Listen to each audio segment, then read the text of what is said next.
Shalom Bapak Ibu Saudara yang diberkati oleh Tuhan. Pada sore hari ini kembali lagi bersama saya Yosi.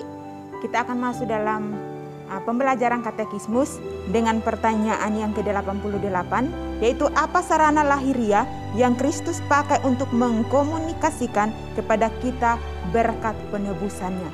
Jawabannya itu bahwa ketetapan-ketetapannya, khusus firman Tuhan, sakramen, doa dan semua itu harus dijadikan efektif bagi keselamatan untuk umat-umat pilihannya atau orang-orang percaya. Orang-orang percaya maksudnya orang-orang percaya yang menerima Tuhan sebagai Tuhan dan Juru Selamat dalam setiap kehidupan mereka, dan menerima Tuhan dan Juru Selamat dalam setiap kehidupan kita pribadi lepas pribadi. Nah, ada beberapa hal yang akan kita pelajari. Hal yang pertama yaitu penyertaan Tuhan dalam pekabaran Injil.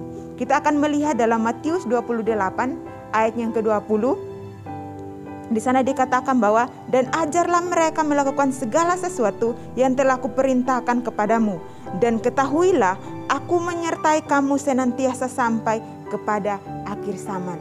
Nah, Bapak Ibu Saudara yang diberkati oleh Tuhan, ini berbicara tentang hamba-hamba Tuhan yang menyampaikan kebenaran firman Tuhan. Dimanapun hamba-hamba Tuhan menyampaikan kebenaran firman Tuhan atau menyampaikan Injil tentang keselamatan itu, menyampaikan keselamatan itu kepada orang-orang yang belum mengenal akan Tuhan, maka segala sesuatu yang mereka lakukan itu, dimanapun mereka melangkah dan mereka melayani Tuhan, Tuhan terus menyertai setiap langkah kehidupan mereka dalam mereka menyampaikan Injil tentang kebenaran firman Tuhan bagi orang-orang yang belum menerima Tuhan sebagai Tuhan dan Juru Selamat. Hal yang kedua yaitu bertekun dalam pengajaran. Kita bisa lihat di dalam Kisah Para Rasul pasal yang kedua ayat 42. Di sana dikatakan bahwa mereka bertekun dalam pengajaran rasul-rasul dan dalam persekutuan, dan mereka selalu berkumpul untuk memecahkan roti dan berdoa. Ini berbicara tentang gereja pertama kali. Gereja pertama kali pada waktu itu kan dikatakan bahwa orang-orang percaya atau gereja Tuhan pertama kali itu berbicara di Kisah Para Rasul pasal 2 itu, gereja Tuhan dikatakan bahwa orang-orang harus terus bertekun dalam mengiring Tuhan, melakukan setiap perintah-perintah Tuhan dimanapun mereka berada. Yaitu apa? Bahwa melalui setiap persekutuan yang ada, melalui setiap perkumpulan yang ada, melalui doa yang ada, supaya apa? Mereka mengenal Tuhan dengan benar, mereka mengenal Tuhan dengan benar, dan mereka mampu melakukan setiap perintah-perintah Tuhan dalam setiap langkah kehidupan mereka.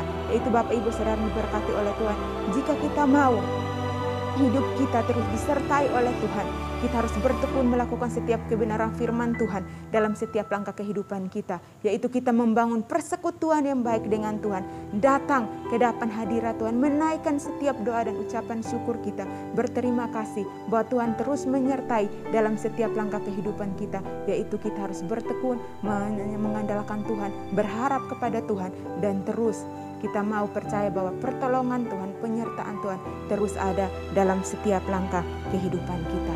Nah, yang menjadi kesimpulannya itu bahwa penyertaan Tuhan akan terus ada dalam setiap kehidupan kita orang-orang percaya, dimanapun kita berada tanpa terkecuali, dimanapun kita berada. Maka dari itu Tuhan mau supaya apa?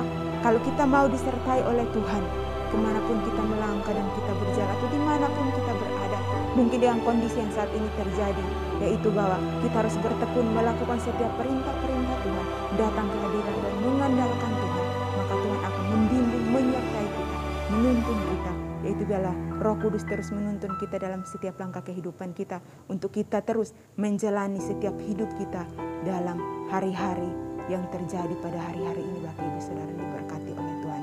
Puji Tuhan, Tuhan Yesus memberkati.